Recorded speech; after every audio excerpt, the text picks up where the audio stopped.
WoW's patch 10.2.5 is surprising.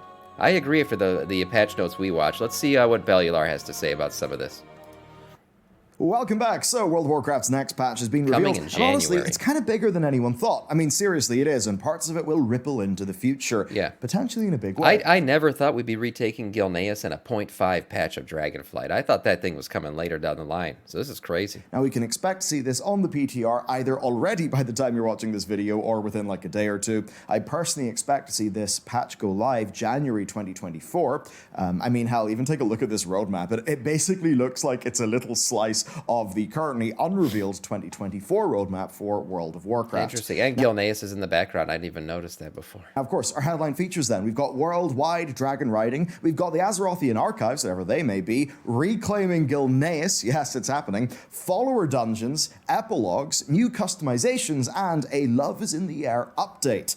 So yeah, big pretty update. cool, and because it's Love is in the Air, this will at least be live before February of next year. Unlike what's about to be live, today's sponsor. The LG 240 Method is 7 of 9. 1440p OLED monitor, and yes, that is the real set of specs. This is actually my first rating. Yeah, this monitor is pretty nice.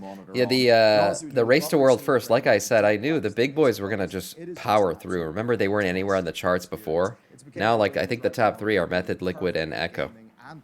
So they've all flown up to the top. Check out that link down below. Follower dungeons, we got to talk about them. I think they could be a game changer for WoW. The first version of this is coming in this patch, and it lets you bring NPCs along with you to all 8 Dragonflight normal mode dungeons. Yeah, And I saw some previews of this. The one thing, Blizzard's missing something on this. I'm not going to lie. The NPCs, right, are just these randomly generated characters that show up in the dungeon when you queue as a single person. They just pop up literally in the dungeon when you show up. Bro, Blizzard could have made these your warband characters. I kept saying that over the weekend. Everyone kept commenting on my last YouTube video about that. Your warband characters could be the NPCs that run with you. How cool would that be? Imagine you've got a healer and a tank and something else. Now, obviously, they backfill anything that you don't have. Or if you don't play any alts, they just all be randomly generated. But it would be pretty cool if your alts are running the dungeon with you. Now, they wouldn't get any loot from it, but it would just be like an aesthetic, cool thing. Oh, there it is. Your alts are running.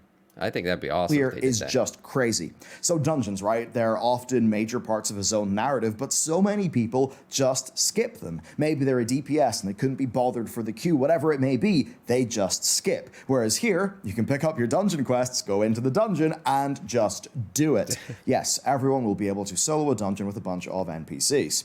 Now, somebody who wants to, say, enjoy the story and not be rushed by a bunch of people who want to power level, they will be very happy with this. Yeah, true. Blizzard, I think, will therefore feel a bit more confident, a bit more comfortable in just having dungeons be part of the main story. And guess what game already does this? Final Fantasy XIV with the duty support system. And for that game, it's really came in clutch in recent times because dungeons are a mandatory part of the MSQ. Now, this thing is, of course, only the beginning. Imagine a future where this could, say, scale up. I also wonder, like, the technology that actually makes this tick.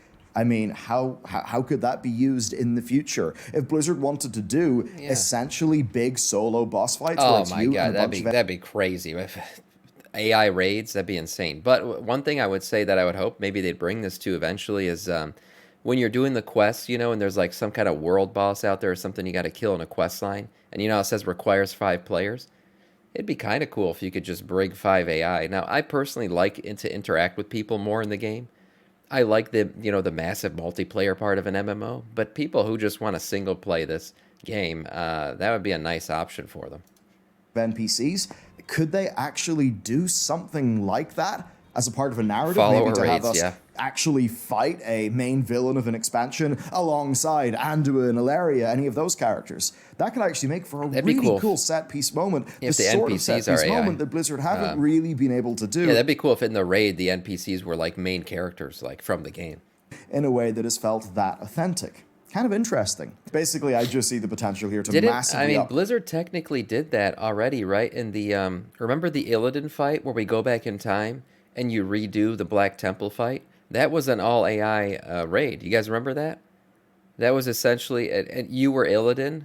That's what it was. You were Illidan and you were fighting against the raid. They had tanks and healers and everything. That was a pretty cool thing. So technically, maybe they've already kind of done it. upgrade the narrative cohesion and actually the gameplay cohesion of WoW here. This could be really strong. And the other part of this that's killer is this means that players can actually learn mechanics in a natural environment. I'd like it if this could even go up to heroic mode just again so newer players could actually learn.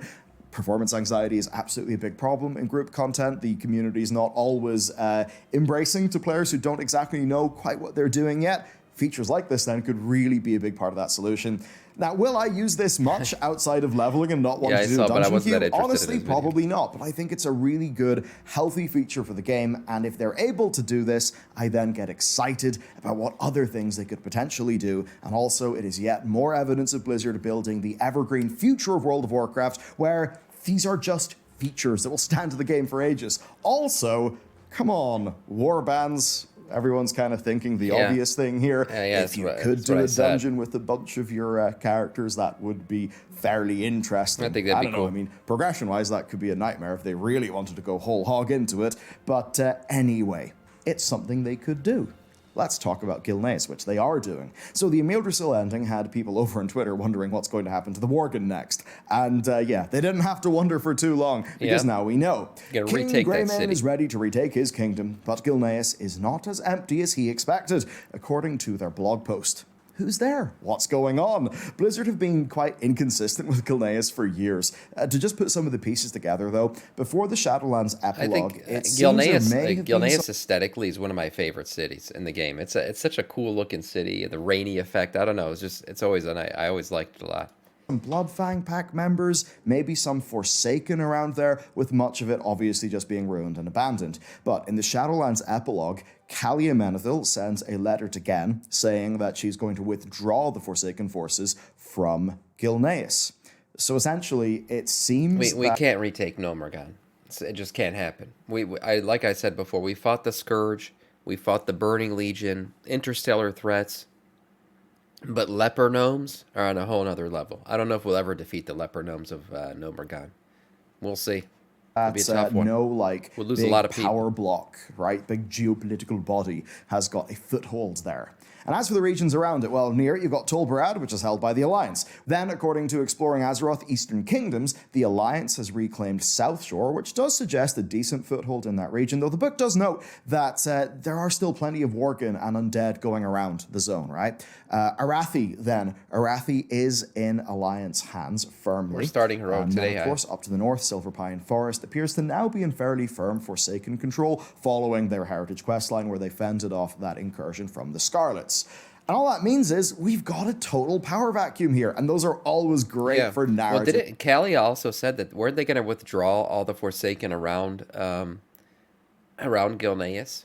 So yeah, I guess it is a power vacuum. That literally it's just left to whatever is in there. So yeah, we'll see who is in the city. And real life horror, but let's not talk about that.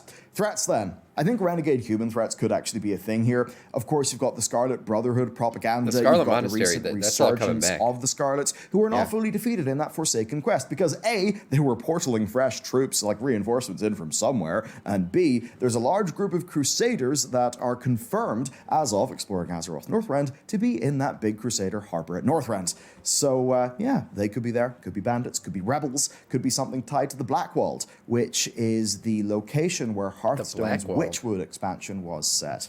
Mostly, though, I'm just happy that they're not letting an old story lie about the place. And that is where there's really true potential. With these minor patches, of which we're getting 3 by the time this expansion ends, Blizzard have just got so much, so much of an option to just do cool things. I'll talk about it more in tomorrow's video, but you see as of 10-2, like the ending that we've seen now, this expansion's story outside of tier is basically done, wrapped up in a neat enough bow. And that kind of means we just have... Yeah, we're not going to fight a Ridicron in this expansion. That's pretty obvious already at this point. The Aspects got their powers back, but from Amir Drasil. Farak is dead. We solved the Night Elf problem. It looks like we're going to solve the Gilneas problem. I mean, yeah, we are... a nice, neat bow on the end of this expansion. Nothing really left to do. have a few patches for, I guess, prologue to the Just next wrap up expansion, storylines, and then to that's it. flesh out the world. Obviously, then, I think of the Night Elves. I mean, come on, I think you guys, you elves, you may have a few settlements you could clean up back in your home regions in and around Kalimdor, right? It'd be nice to see Ashenvale be somewhere that they can go again. And obviously, it's not like the modern Horde would see that as a threat, especially since the modern Horde very much knows that they, you know, kind of did the whole Fourth War and made that tree go crispy. Anyway, my point here is that Blizzard are clearly willing to actually take a look at the world and to treat parts of it right, even when there is not a humongous connection to current expansion content. And what Now I wonder if are we just going to retake Gilneas and it's just going to be like, oh, that's it? There's nothing really going on after that? Or are they going to actually have a bank and a hub city and everything going on there? That would be really cool if they really created a hub city out of it. is And developing. for the equivalent, I've always said, I wish the undead would like, you know, now they're more prideful maybe that they come out from underground and they recreate Lordaeron. I would love to see Lordaeron in game remade. The world of Warcraft, not just the expansion of Warcraft. And in some ways, this X-Pack, that's been a bit of a strength. I mean, sure, the Night Elf Heritage Quest was quite the L. However, just about everything else was fantastic. And hey, after the Worgen Heritage Quest, that I think most people even forgot happened, yeah, Yeah, think Helena, the that Worgens race is kind of heating deserve up. this. What else then? Well, obviously, worldwide dragon riding, though not dynamic flight. Full dynamic flight will be a thing in the next expansion, and that is totally reasonable. That's because there's a mammoth amount of work from the devs to update animations for every mount in the game, especially ones that don't have wings. So, for me then, that they're willing to ship basically what they can now and get it into players' hands, that's terrific. That's pretty cool. Yeah, I like their style. Azerothian Archives. This is the new public event in the Azure Span where we seemingly meet a cast of unique characters, witness iconography from a time before, and we do solo and group activities within a weekly public event. All this world stuff, right? Adding the world event stuff to the to the vault. You got the whole new Delve system coming out in the next expansion. Stuff like this, the Azerothian archives. There's a lot of new achievements and stuff coming too. I feel like all of this world building, world content stuff is all going to be part of the revamp, right? Revamping a lot of these zones. We already know some of them have been confirmed, some of them haven't been talked about yet. But Blizzard's really going deep into creating world content. And why would they do that if we're just going to have same old zones? I feel like they're recreating zones and they're going to put world content in those zones. It totally makes sense to me. That's why they're doing all this. The opportunity to explore and earn battle pets, mounts, and a Mog set. So, some sort of new big public event. Don't really think we saw that coming. In my head, I suppose I'm expecting Time Rift, but perhaps with slices of Azeroth's history around.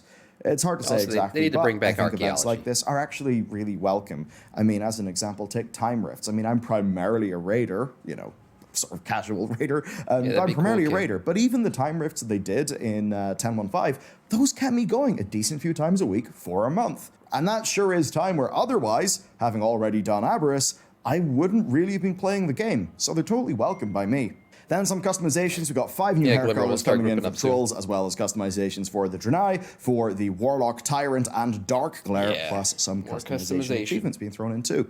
And then, of course, the epilogues, right? Just epilogues, which are continuing the Dragonflight story, but just kind of wrapping things up for the various, I suppose, peoples we've seen around the place, which I think is very good. Because all too often, you know, the main story happens, and then it stops. Yeah, I nothing. mean, imagine even take the Tuskar and Wrath of the Lich King, or the Tonka. Imagine if we got an epilogue quest with them after the Lich King There fell. are the Tuskar. There's still people out there, including myself, maybe, that believe that Tuskar are going to become playable before the end of Dragonflight. There is way too much customization for these guys. These guys literally got a full like rework for this expansion with their Azure Span location. They have all their own architecture, all their own customizations. They even have otter mounts. They literally have their own racial mount already. These guys, they do all the animations. You got a Tuskar fishing right here. They do the crafting animations. They have the talking. Like, they are literally ready to be played. They are ready to be played. They just need to literally be activated. All the work's been done. Even the gear that they wear, there's a lot of that gear is player gear. Like, it's just regular gear equipped to their skeleton. You think 10.2.7? It's possible. I think so, too. I really think we're going to get them before the end of Dragonflight as a playable race. It's not copium. No, it's not. Would I don't that even not care. I have don't been care about playing really Tuskar. good? And it would have I'm just almost telling you, based on everything that Blizzard's done to remake them, that doesn't make sense that they're not going to be playable. made That's a lot of those work just to aspects, create those some peoples in the NPCs. game's lore and history kind of rest easy instead of us feeling like, there's unfinished business and we're not really done with them, right? So I really do Look at appreciate that. He's got a skinning animation, mining it. Like, they have all the profession animations already. They're that as ready to well. go. Now, that is just the headline features. There will likely be more under the hood. As an example, we already know the Drakthir are getting full That dynamic loser shakes flight their via pants. Oh, sword. God. You might be wondering then, what will the future No. hold and when will it come? Well, what appeared to be Brawlers Guild assets popped up in 10.17's PTR cycle, which seems a bit sus to me. And then, a while back in interviews, right, they basically said that if the Brawlers Guild was to return, it would come back in an evergreen fashion. To me, that would be really awesome. And as much as I think the social element of it is really cool, maybe have that be like a special event thing, but the main Brawlers Guild be instant, so you can just kind of like go and do it like the Mage Tower. Never I been don't a know, Brawlers I Guild think it would guy. be pretty sweet. But a And lot I'd of also people like imagine that now that the team is so much bigger, they would actually be able to give the Brawlers Guild like rewards that are actually cool. Anyway, the other thing that we definitely know is coming is a final season to this expansion. It'll be a fated season. I don't know what they'll call it, but it'll be basically like If you guys watch this channel, you know I've been saying this already like since last year, right? Right? Yeah. Fated season. Knew it was coming. 4 of Shadowlands. Called that which shit. Overall is a good thing, but it will, I hope, be better. And that is because whenever they were talking about how well they thought Season 4 of Shadowlands went, they actually said to us that if they were to do it again, they would really want to be able to have more of it be relevant to world content players. So it seems fairly obvious they'll work in that type of thing. Nice, They've more also, world by the way, content. mused on outdoor time walking before. But again, nothing super solid there. As for schedules then, look, man, the WoW train is, it's blasting, it seems. So Well, what expect this changed? patch, I'm just going to say the second Tuesday of January. So imagine that, and then 10.2.7, probably 2 months later in March, 10.2.9 maybe in April or May, along with Season 4, and then perhaps The an debated expansion launch in October or November with a All these dates seem right. Look, the main thing is the fated season. What it's good for too is it's a way for people to come back. Right? They experience all the raids. They get geared really quick, and they get ready for the next expansion. That was one of the positives of the fated rated season. patch just before. That would essentially be holding up a patch every 8 weeks, and compared to literally any time in World of Warcraft's past, that is an insanely superior content cadence that absolutely represents a far better value for the vast majority of players. Agreed. Yes, I know if you purely count in terms of raid tiers, there are 3 raid tiers in this expansion. I would say, though, that yes, raids are one type of content. For a lot of other players, there's other types of content that do matter. And the 3 raid tier style, by the way, if you don't like it, I think too bad, because I think that's going to be what it's going to be from now on. Especially with the shorter expansions they're planning on coming out with. The next expansion will hit next November, and it's going to be the same thing. 3 raid tiers, and then instead of getting the fated season at the end, we'll just get the next expansion. It's going to be much quicker. They can't. They said themselves they're not going to wait 2 years for every expansion anymore. So I think we're just going to always get 3 raid tiers from now on. We've got a can't hell of have a lot 4 more raid of that tiers in a shorter than we have expansion. had in past expansions.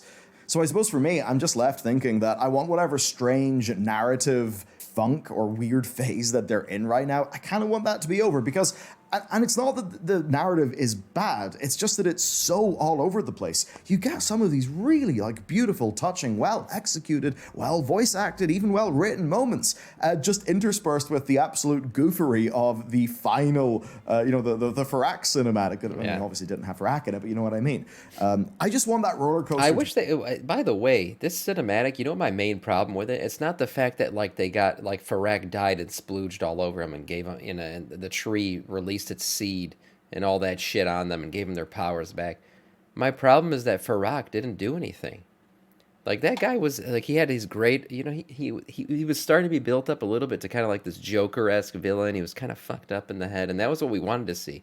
And then he didn't give us any good one-liners at the end. I expected some monologue, like dialogue with Farak at the end once we killed him.